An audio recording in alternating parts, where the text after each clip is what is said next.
الذي ليس كمثله شيء وهو السميع البصير وهذا شهر عظمته وكرمته وشرفته وفضلته على الشهور وهو الشهر الذي فرضت صيامه عليه. اعوذ باللہ من الشیطان الرجیم، بسم اللہ الرحمن الرحیم۔ تمام تعریفیں خدائے وحدہ لا شریک کے لیے، اور درود و سلام حضرت محمد مصطفیٰ صلی اللہ علیہ وآلہ وسلم اور آپ کے آل پاک پر۔ ناظرین کرام، ہدایت ٹی وی کی جانب سے نشر ہونے والے ماہ مبارک رمضان کے مخصوص پروگرام کے ہمراہ آپ کا میزبان کفایت حسین حاضر خدمت ہے۔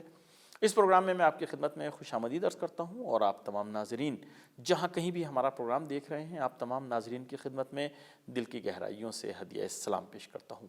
ناظرین، ہماری گفتگو چل رہی ہے قرآن کریم کے حوالے سے، اور ابھی ہم نے کل سے جو سلسلہ شروع کیا تھا وہ شب قدر کے حوالے سے تھا، اور بہت اہم ہمارے مہمان کے یہاں پر بیانات رہے۔ آپ بھی اس کی طرف متوجہ ہیں کہ شب قدر خود اتنی اہم ہے کہ اس کے حوالے سے جتنی بھی گفتگو کی جائے کم ہے۔ دیکھیے، اس شب کا ایک نام ہے لیلۃ العظمہ، یعنی یہ شب جو ہے عظمت والی شب ہے، یہ مقام اور مرتبے والی شب ہے۔ انسان اگر چاہتا ہے کہ اپنے آپ کو خداوند متعال کی بارگاہ میں عظمت والا بنائے تو اس شب کو اس کو درک کرنا چاہیے۔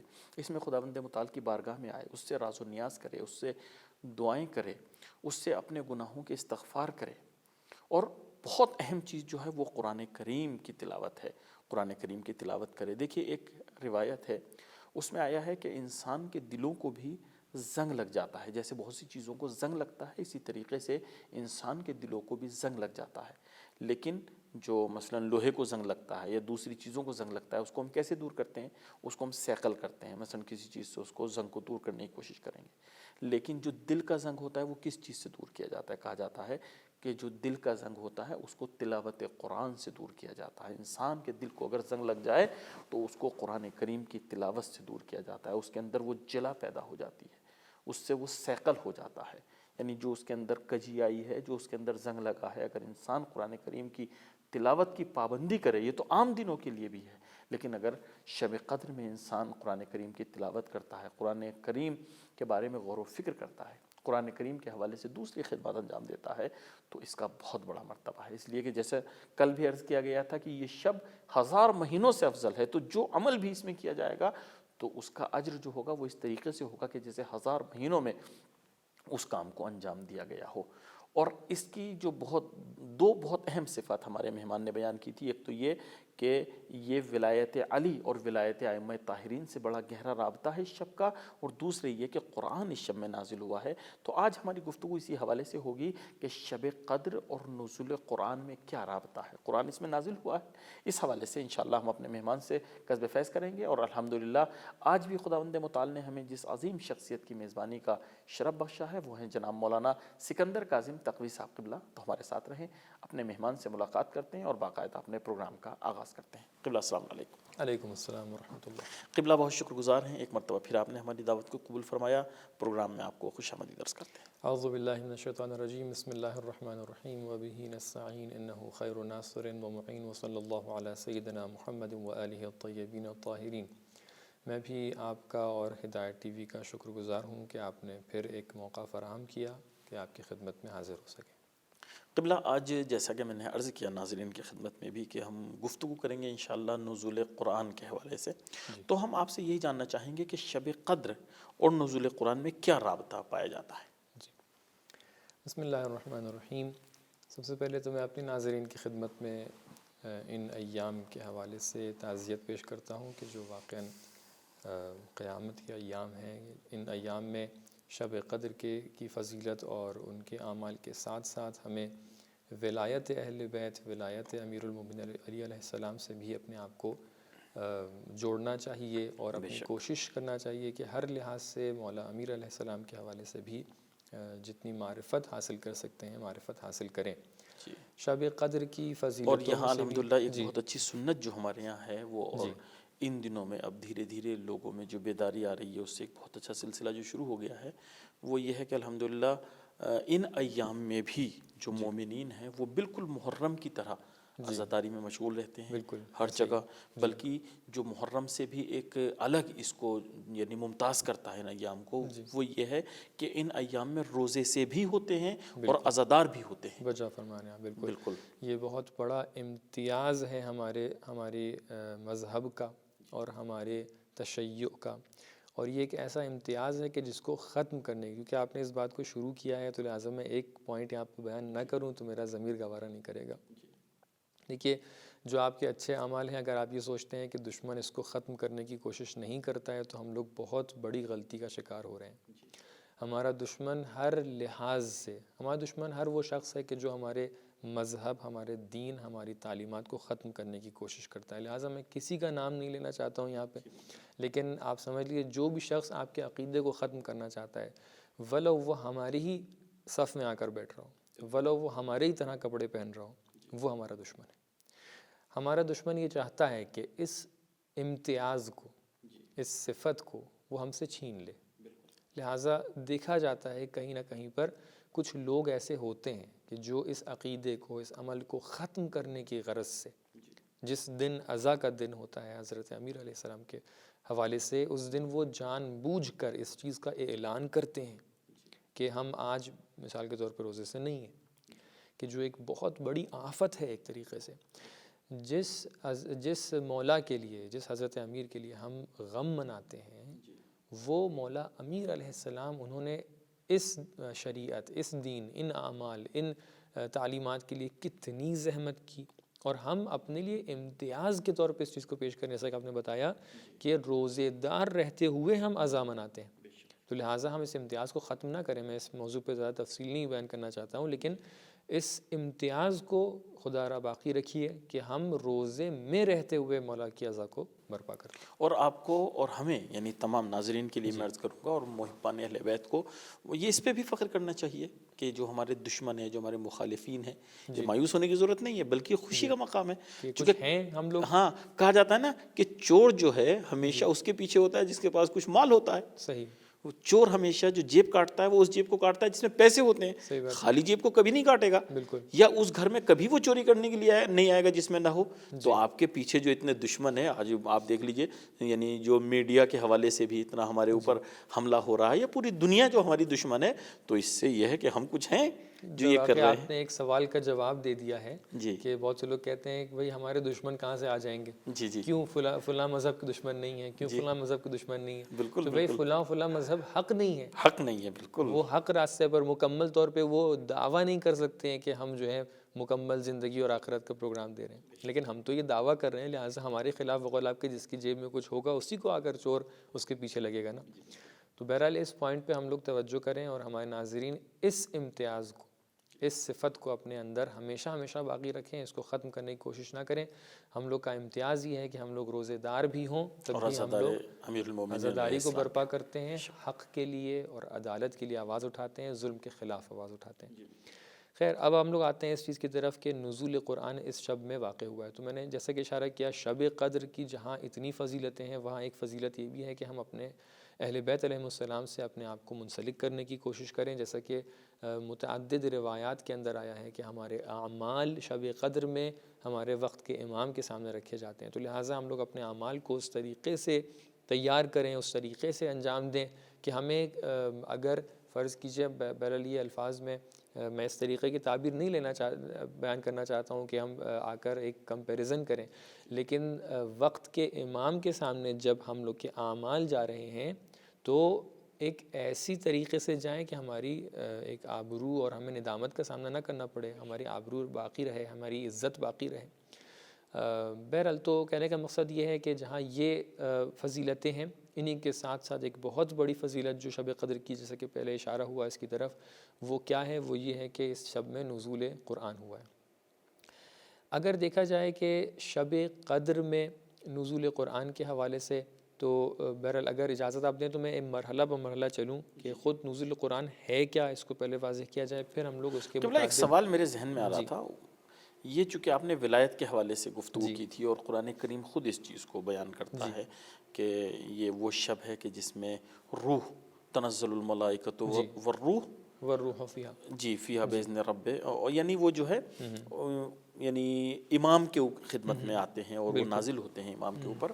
ایک حدیث ہے اس طرح کی یا تعلیمات آل محمد میں اس طرح سے ملتا ہے، وہ آپ سے کچھ اس کی وضاحت چاہوں گا کہ جناب فاطمہ زہرا صلوات اللہ علیہا کو شب قدر کے حوالے سے کہا گیا ہے کہ یہ شب قدر کی حقیقت ہیں یا شب قدر سے ایک رابطہ دیا گیا ہے، تو وہ ولایت والی گفتگو کے تتمے کے طور پہ اگر آپ اس پہ کچھ روشنی ڈالیں۔ میں دونوں چیزوں پہ روشنی ڈالنا چاہوں گا۔ سب سے پہلے زاویہ جو آپ نے بہت ہی خوبصورت زاویہ کی طرف اشارہ کیا ہے وہ ہے تنزل الملائکۃ والروح۔ امامت جو حضرت امیر علیہ السلام سے شروع ہوئی ہے، آپ سے مولا کائنات سے لے کر اس وقت تک کہ جو امامت باقی ہے، یہ سلسلہ جاری ہے، اس کے دلائل میں سے ایک دلیل یہی ہے کہ قرآن جو لفظ استعمال کر رہا ہے وہ تنزل الملائکۃ والروح ہے۔ جب تنزل الملائکہ کا لفظ استعمال ہو رہا ہے، تنزل الملائکہ، یہ جو لوگ ادبیات عربی ادب سے آشنائی رکھتے ہیں وہ جانتے ہیں کہ یہ فعل مضارع ہے۔ فعل مضارع کا مطلب یہ ہوتا ہے اس کے اندر ایک استمرار پایا جاتا ہے، ایک کنٹینیویشن پایا جاتا ہے کہ ایک کام جب جاری رہتا ہے تو اس کو اس ورب سے، جس کو پریزنٹ ٹینس کہہ سکتے ہیں، اس کے حوالے سے آ کر بیان کیا جاتا ہے۔ لیکن اگر ایک کام پہلے ہو گیا ہے، ختم ہو گیا ہے، تو اس کو پاسٹ ٹینس سے، جو کہ فعل ماضی کہلاتا ہے، اس سے استعمال کرتے ہیں۔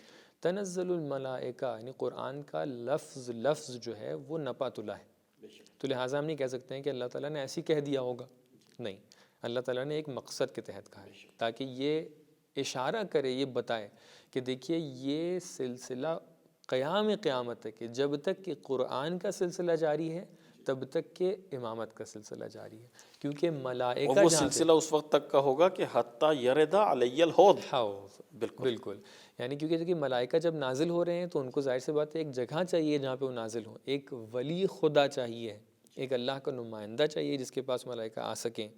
تو وہ اللہ کا نمائندہ کون ہے؟ وہ وقت کا امام ہوتا ہے کہ جہاں پر ملائکہ آتے ہیں، ان کے پاس تشریف لاتے ہیں۔ بہرحال تو یہ تو ایک اسپیکٹ تھا جس کے آپ نے اشارہ کیا کہ تنزل الملائکہ جو بات ہوتی ہے، یہ اس چیز کی طرف اشارہ ہے کہ امامت کا سلسلہ ابھی تک کے جاری ہے، اور تا قیامت جب تک یہ قرآن کی آیت جاری رہے گی تب تک یہ سلسلہ بھی جاری رہے گا۔ اب ہم لوگ آتے ہیں اس چیز کی طرف کہ جس کی طرف آپ نے اشارہ کیا، جناب فاطمۃ الزہرا سلام اللہ علیہا کی ذات ایک ایسی ذات ہے کہ جن کے حوالے سے متعدد احادیث کے اندر حتیٰ ان کا نام گرامی جو رکھا گیا ہے، رسول خدا نے جو نام رکھا ہے، آپ اس کے حساب سے، اس کے حوالے سے بھی جا کے اگر احادیث میں دیکھیں تو نام کیوں رکھا گیا ہے؟ سمیت فاطمہ لأن الخلق فطموا عن معرفتها، کہ جناب سیدہ کا نام فاطمہ اس لیے رکھا گیا ہے کیونکہ یہ جو دنیا ہے، یہ جو لوگ ہیں، یہ ان کی معرفت سے کیا ہے؟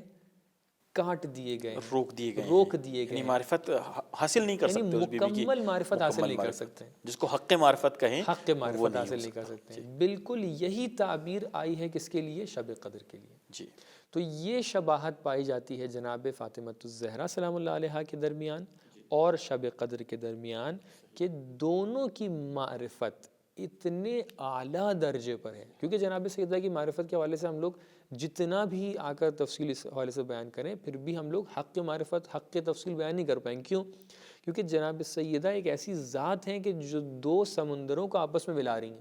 ایک نبوت کا سمندر ہے، آپ نبوت کی بیٹی ہیں، اور ایک امامت کا سمندر ہے، آپ امامت کی زوجہ ہیں، آپ امامت کی ہم کفو ہیں، ہم پلہ ہیں۔ تو لہٰذا دیکھیے، دو نبوت کے سلسلے کو امامت کے سلسلے سے ملانا ہر کسی کے بس کی بات نہیں ہے، ہر ذات کی بس کی بات نہیں، یہ اسی ذات کے بس کی بات ہے کہ جس نے نبوت کو بھی کامل طور پہ درک کیا ہو اور امامت کو بھی کامل طور پہ درک کیا ہو۔ تو لہٰذا ہم لوگ جو آ کر اس بات کا دعویٰ کرتے ہیں کہ اگر جناب فاطمۃ الزہرا اس دنیا میں نہ ہوتیں تو حضرت امیر کا کوئی بھی ہم کفو نہیں ہوتا، تو یہ ایسے ہی نہیں کہہ دیتے ہیں، بلکہ ہم لوگ یہ پورے یقین کے ساتھ کہہ سکتے ہیں کہ جناب سیدہ کا مرتبہ وہی مرتبہ ہے کہ جو امام علی علیہ السلام کا مرتبہ ہے۔ بس اس دنیا میں آنے کے لیے جو ایک ظرف اللہ نے ان کو نصیب کیا ہے، وہ یہ ہے کہ آپ صنف نسواں میں آئی ہیں اور آپ جو ہیں صنف قوی میں، صنف قوی کے اندر ہیں۔ تو لہٰذا یہ جو ایک زاویہ ہے جناب سیدہ کے حوالے سے، ایک تفصیلی مبحث ہے، اس کے اوپر شاید ابھی میرا خیال اتنی گنجائش بھی نہیں ہے اس کو گفتگو کرنے کی، تو لہٰذا یہ تشبیہ پائی جاتی ہے کہ جناب سیدہ کی معرفت بھی کما حقہ ممکن نہیں ہے، بالکل اسی طریقے سے شب قدر کی معرفت بھی ممکن نہیں ہے۔ تو اس وجہ سے ہم لوگ شب قدر کی معرفت کو حاصل کرنے کے لیے ایک طریقے سے ترغیب ہے کہ ہم جتنا بھی آگے جائیں سمجھ لیجیے اس کے بعد بھی کچھ بچا ہے، تو ہم کیوں نہ ایسی شب کو درک کریں اور اس کے پورے اعمال کو درک کریں، اس کے پورے اعمال کو انجام دیں، اللہ تعالیٰ سے قرب حاصل کریں کہ جس شب کی فضیلت اتنی ہے کہ جس کو ہم درک بھی نہیں کر سکتے۔ تو لہٰذا یہ ایک تشبیہ تھی۔ تو ہم لوگ آتے ہیں اپنے موضوع کی طرف کہ نزول قرآن، ہاں انہی صفات کے درمیان کے جو شب قدر کی صفات ہے اس میں ایک بہت ہی اہم صفت کیا ہے کہ اس میں قرآن نازل ہوا ہے۔ اب نزول قرآن کا مطلب کیا ہوتا ہے؟ دیکھیے نزول کا مطلب ہوتا ہے جب کسی کو کوئی چیز دی جاتی ہے یا کسی کو کوئی چیز عطا کی جاتی ہے، جب اس کے اندر ایک اونچائی سے ایک نیچے کی طرف آنے کا تصور ہو، ایک بلندی سے ایک پستی کی طرف آنے کا تصور ہو، تو اس کی تعبیر نزول سے کی جاتی ہے۔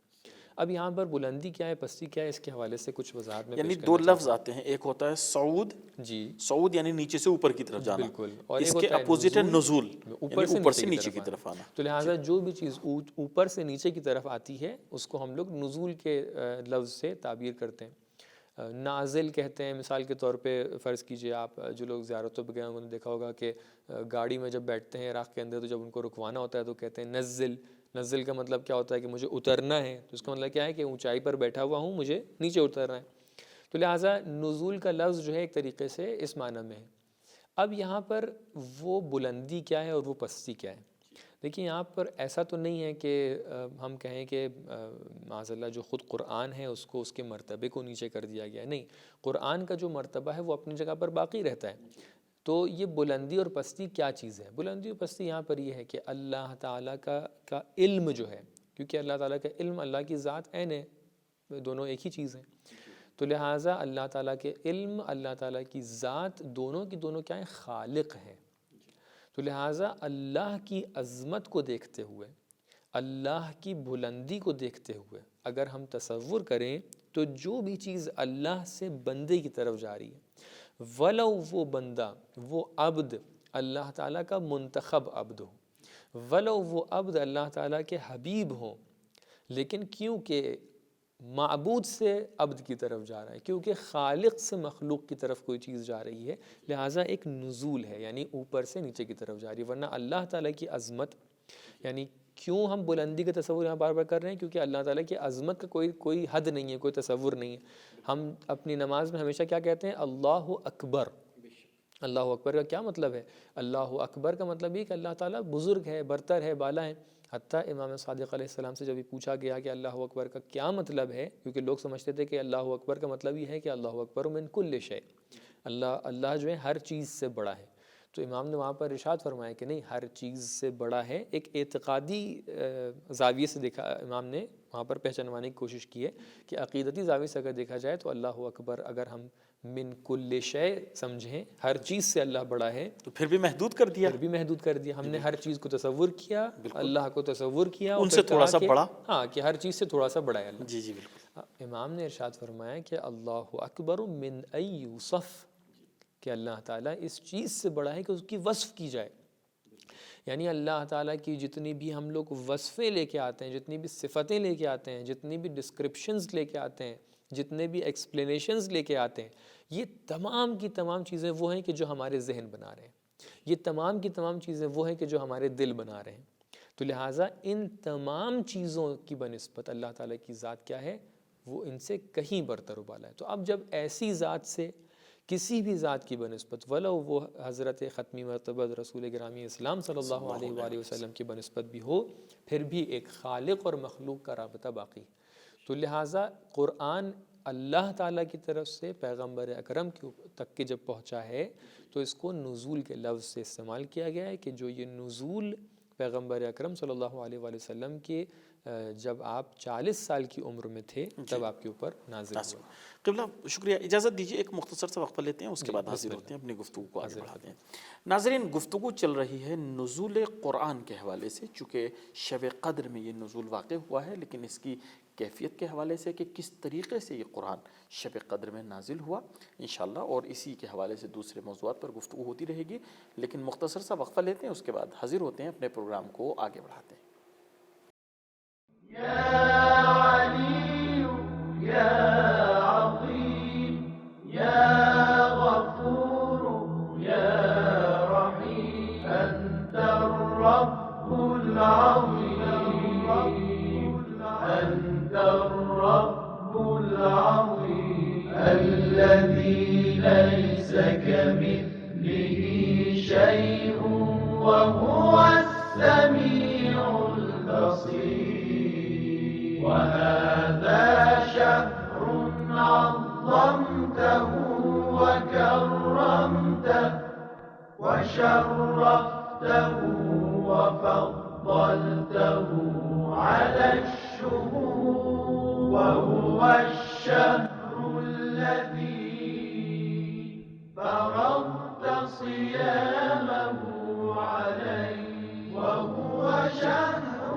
رمضان الذي أنزلت فيه القرآن هدى للناس وبينات من الهدى والفرقان وجعلت فيه ليلة القدر وجعلتها خيرا من 1000 شهر فيا ذا المن ولا يمن عليهن علي بفكاك رقبتي من النار فيمن تمن علي وأدخلني الجنة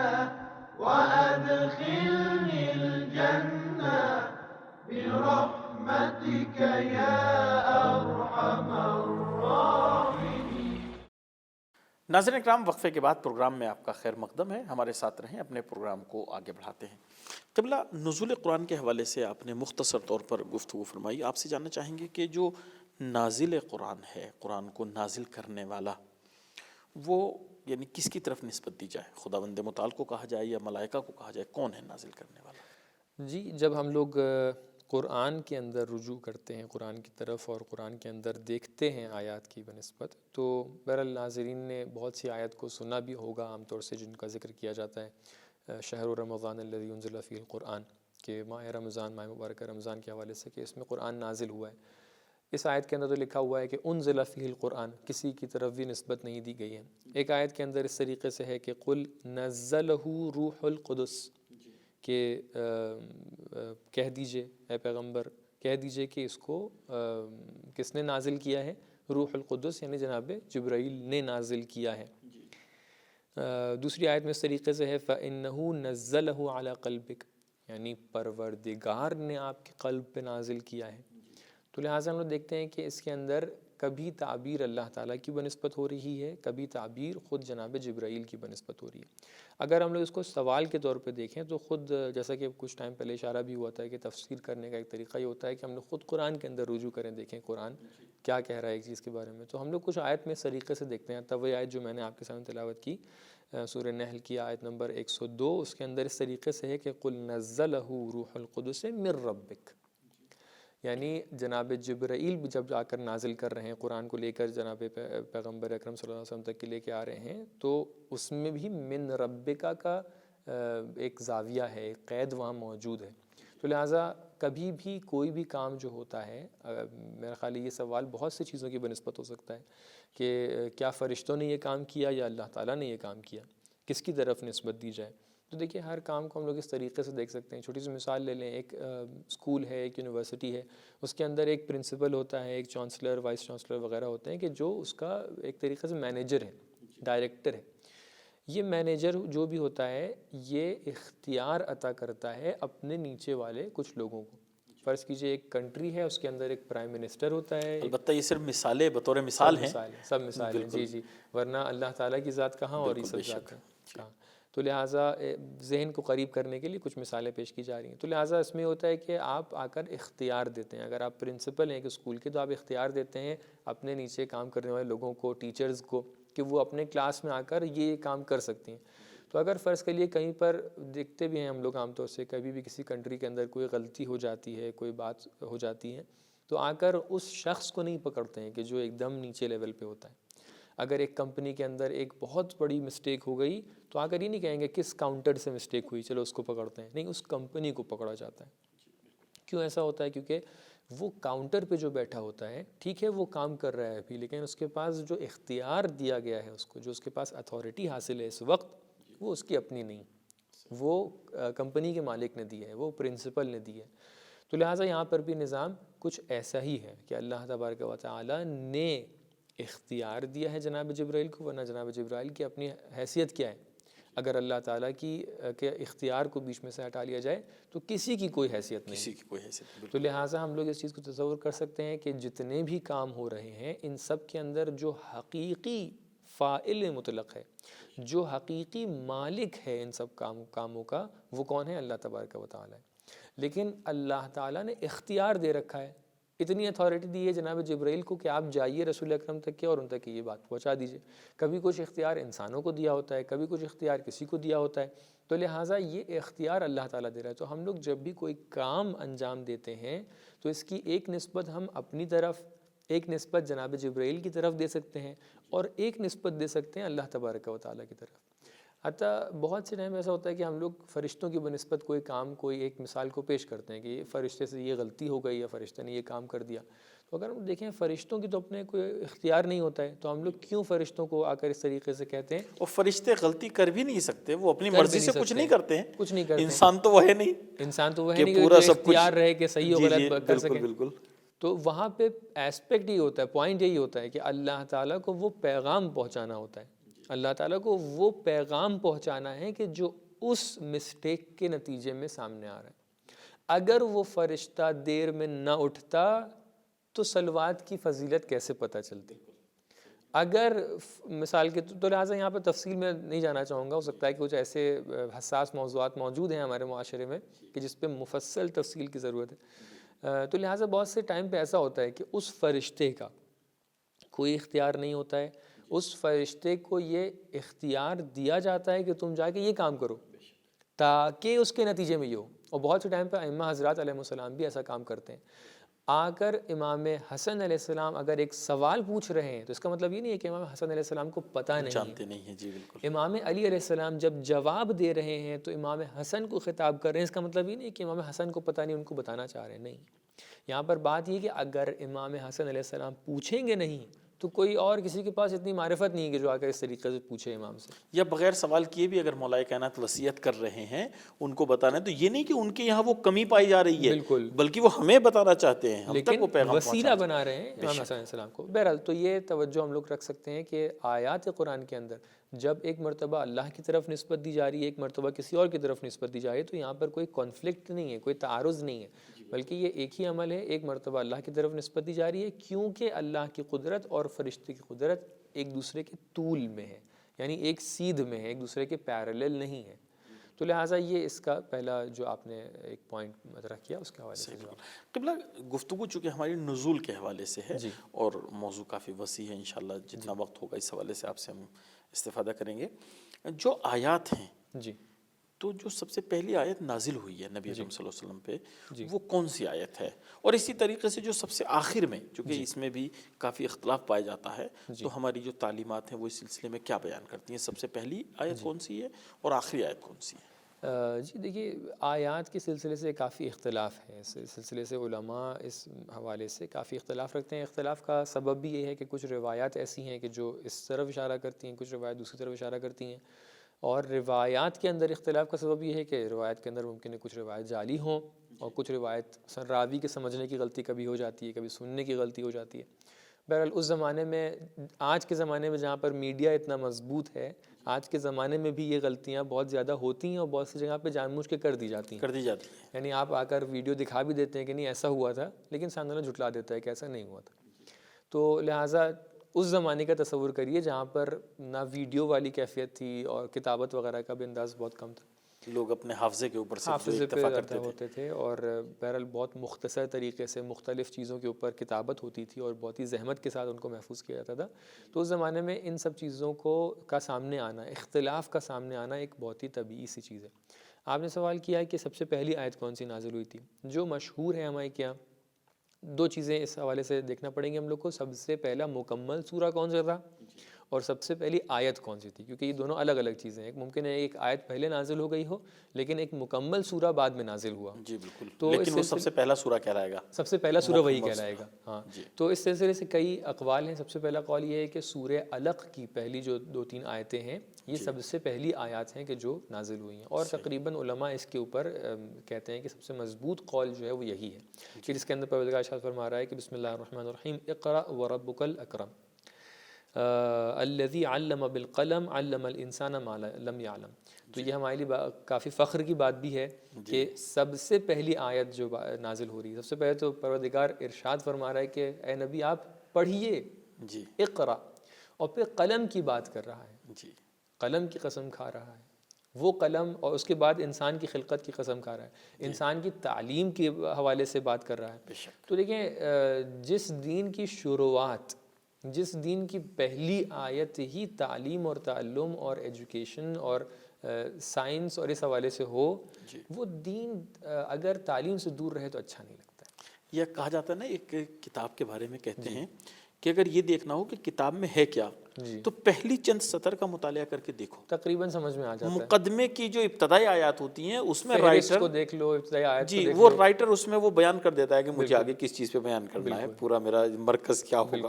تو یعنی سب سے پہلی آیات قرآن کی یہی بتا رہی ہیں کہ قرآن کی جو بنیاد ہے وہ تعلیم و تعلم پہ ہے، پڑھنا اور پڑھانا، بالکل علم، یعنی علم کے اوپر اس دین کی شروعات ہو رہی ہے. بے شک. تو لہٰذا اگر اس دین کے ماننے والے تعلیم سے دور رہیں، اس دین کے ماننے والے ہوں اور اس کے بعد جو ہیں ان کے پاس دینی دنیاوی ہر طریقے سے تعلیم کے اندر وہ پیچھے ہوں، تو یہ ان کے اوپر زیب نہیں دیتا. اور یہ ہماری درخواست ہے اسی زاویے سے ہر اس جوان سے، اور علم کی اسے کوئی عمر نہیں ہوتی ہے تو لہٰذا اس کے اندر صرف جوان نہیں بلکہ ہر انسان شامل ہے. ہم ایسا نہ سوچیں کہ بھئی 4 ڈگری مل جانے کے بعد تعلیم کا سلسلہ ختم ہو جاتا ہے، نہیں، ہماری آخر عمر تک کے، عمر کے آخری ایام تک کے ہم علم حاصل کر سکتے ہیں. لہٰذا جو شروعاتی آیات نازل ہوئی ہیں وہ سورہ علق کی کچھ آیات ہیں، یہ ایک قول ہے. دوسرا قول ہے کہ سورہ مدثر کی پہلی آیت یا ایھا المدثر، یہ پہلی آیت ہے کہ جو نازل ہوئی ہے سب سے پہلے پیغمبر اکرم صلی اللہ علیہ وآلہ وسلم کے اوپر. اس کے علاوہ تیسرا قول ہے کہ سورہ حمد کی پہلی آیت نازل ہوئی. اور چوتھا قول ہے کہ بسم اللہ پہلی آیت ہے جو نازل ہوئی. لیکن بسم اللہ کے بارے میں مجھے لگتا ہے کہ شاید تمام آیات کے ہمراہ بسم اللہ نازل ہو سکتا ہے، ہر سورہ کے ہمراہ بسم اللہ ہے. اور متفقہ طور پہ جو مکمل سورہ جو نازل ہوا ہے جس کے حوالے سے تقریباً سب لوگ اس بات کو قوی طور پہ مانتے ہیں، وہ سورہ حمد ہے. سورہ حمد کی جگہ کو دیکھتے ہوئے پیغمبر اکرم صلی اللہ علیہ وسلم نے اپنے زمانے میں جب قرآن کو جمع کیا ہے تو سورہ حمد کو سب سے پہلے رکھا ہے. اور سورہ حمد کو فاتحۃ الکتاب کہا گیا ہے، یعنی کتاب کو شروع کرنے والا سورہ. تو لہٰذا اس کے نام سے بھی یہ واضح ہے اور اس کی جگہ سے بھی یہ واضح ہے کہ یہی وہ سورہ ہے کہ جو مکمل طور پہ سب سے پہلا سورہ نازل ہوا ہے. تو لہٰذا آیات کے لحاظ سے سورہ علق کی کچھ آیات جو شروع کی ہیں اور مکمل سورہ جو ہے وہ سورہ حمد، یہ 2 چیزیں ایسی ہیں کہ جو سب سے پہلے نازل ہوئی ہیں.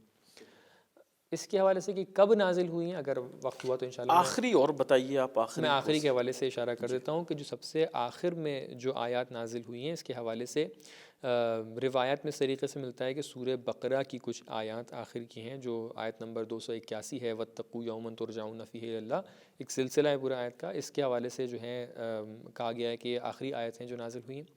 اور دوسرا جو قول ہے سورہ نصر کے حوالے سے ہے کہ جو مکمل سورہ جو آخری نازل ہوا ہے سورہ نصر تھا.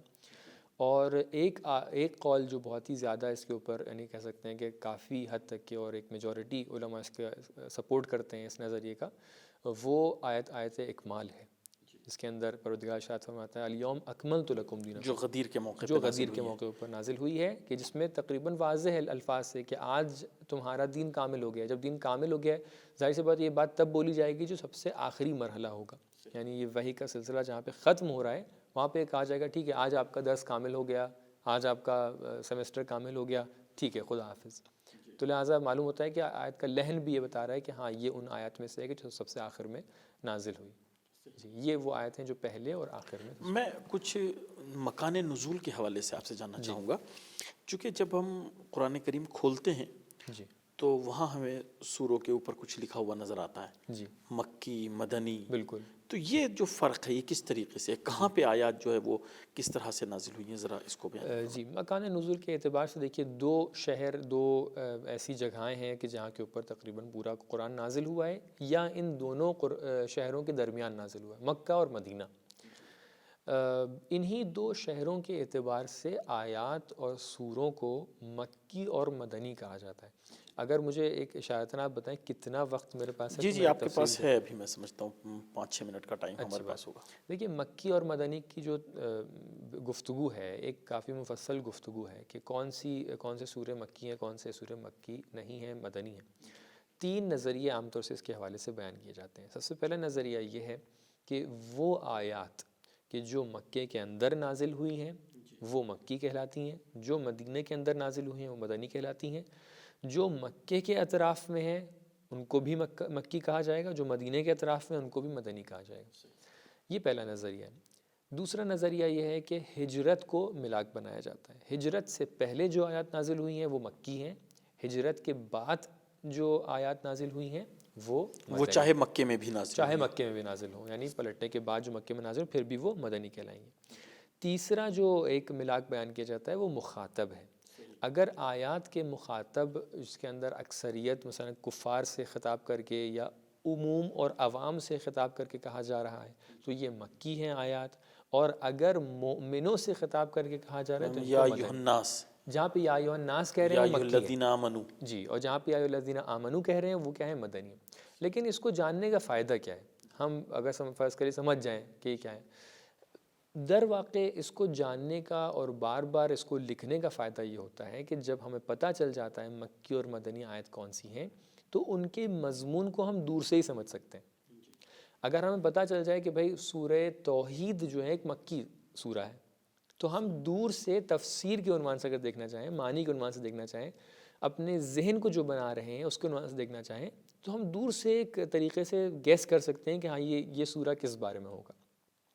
کچھ صفات ہیں کہ جو عام طور سے بیان کی جاتی ہیں مکی و مدنی کی، اس میں سب سے اہم صفات یہ ہیں کہ جہاں پر عقیدے کو بنانے کی بات ہو رہی ہے، جہاں پر اللہ تعالیٰ توحید کی بات کر رہا ہے، جہاں پر اللہ تعالیٰ روز قیامت کی بات کر رہا ہے، جہاں پر اللہ تعالیٰ استدلال، منطق اور دلیلوں کی گفتگو کر رہا ہے، جہاں پر اللہ تعالیٰ کفار کو اور جو ابھی تک کہ ایمان لے کر نہیں آئے ہیں ان کو دعوت دے رہا ہے کہ آپ آئیے اسلام کو قبول کریے ان بیسس کے اوپر، یہ تمام گفتگو کہاں کی ہے؟ یہ مکے کے اندر ہوئی ہے۔ کیوں؟ کیونکہ دیکھیے مکے کے اندر یہ شروعات ہے، کیونکہ پیغمبر اکرم صلی اللہ علیہ وسلم آپ کی جو زندگی ہے 40 سال تک کہ آپ نے کوئی تبلیغ انجام نہیں دی، 40 سال تک کہ آپ تقریباً آپ کہہ سکتے ہیں وہ عرصہ ہے کہ جو آپ کی زندگی گزرا ہے، آپ نے فردی طور پہ اپنے کام انجام دیے ہیں لیکن آپ نے کوئی تبلیغ انجام نہیں دی۔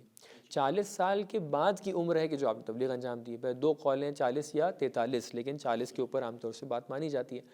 اس کے بعد آپ 63 سال تک کے اس دنیا میں ہیں تو تقریباً 23 سال کی عمر ہو گئی۔ 23 سال کے اندر 13 اور 10 کے عنوان سے ہم لوگ لے کے چل سکتے ہیں، ہجرت کے عنوان سے اگر دیکھیں تو ایک طریقے سے کیفیت یہ کہ شروعاتی ایام کے اندر رسول گرامی اسلام تقریباً اس کیفیت میں کہ جو ابھی تک کہ اسلام کو ثابت نہیں، لوگوں نے مانا نہیں ہے، ابھی پوری طریقے سے استقبال نہیں ہوا ہے۔ تو مکے کا دوران جو ہے، ہجرت کے پہلے کا دوران جو ہے، اس کے اندر کیفیت جو آپ دیکھیں گے سب کیفیت کل ملا کے یہی چل رہی ہے کہ جہاں پر بھی رسول گرامی اسلام جا رہے ہیں وہاں پہ یا تو دشمنوں کا خطاب ہے، دشمنوں سے وہ سامنے آ کے بیٹھے ہیں، یا پھر وہ لوگ سامنے آ کے بیٹھے ہیں جنہوں نے ابھی تک کے اسلام کو پوری طریقے سے قبول نہیں کیا۔ ہو سکتا ہے انہوں نے ظاہری طور پہ کہہ دیا ہے کہ ہاں ہم آپ کے ساتھ ہیں، لیکن ان کے دل میں ابھی تک کے اسلام نہیں بیٹھا ہے۔ دل میں اسلام کب بیٹھا ہے؟ کہ جب یہ ہجرت ہو گئی ہے، تب سمجھ میں آ گیا کتنے لوگ اسلام کے نام پہ جانا پسند کر سکتے ہیں۔ اس کے بعد کا مرحلہ یہ ہے کہ جب مدینہ کے اندر آیت نازل ہوئی ہیں، مدینہ کے اندر جو آیت نازل ہوئی، جیسے کہ میں نے اشارہ کیا کہ یا ایھا الذین آمنوا، اور ایمان والوں کو خطاب کر کے بات کو بیان کیا گیا ہے۔ تو مدینہ کے اندر جو باتیں بیان کی گئی ہیں اس کے اندر اکثر احکام کو بیان کیا گیا ہے، اکثر شریعت کو بیان کیا گیا ہے، اکثر تفصیلات کو بیان کیا گیا ہے، کیونکہ یہاں پر اب جو ہے لوگ اپنا ایک طریقے سے ایک قربانی دے چکے ہیں، ایک جگہ کو چھوڑ چکے ہیں اسلام کے نام پہ، تو سمجھ میں آ رہا ہے کہ ہاں یہ تو مومن ہیں۔ اب جب مومن ہیں تو ان کو دھیرے دھیرے بتایا جائے کہ احکام کیا ہیں، شریعت کیا ہے، وغیرہ وغیرہ۔ تو لہٰذا مکی اور مدنی جو ہم لوگ دیکھتے ہیں، یہ ہم لوگ ان تین زاویوں سے دیکھ سکتے ہیں، لیکن اگر اس کا فائدہ دیکھنا ہے تو ہمیں یہاں نظر آ سکتا ہے۔ اگر ایک سورہ میں لکھا ہے کہ یہ مکی سورہ ہے تو اس کے اندر جو اوور آل باتیں رہیں گی، ہو سکتا ہے ایک دو آیات الگ کی بھی ہوں، لیکن اوور آل جو باتیں رہیں گی وہ کاہے کی رہیں گی؟ توحید کی رہیں گی، عقیدے کی رہیں گی۔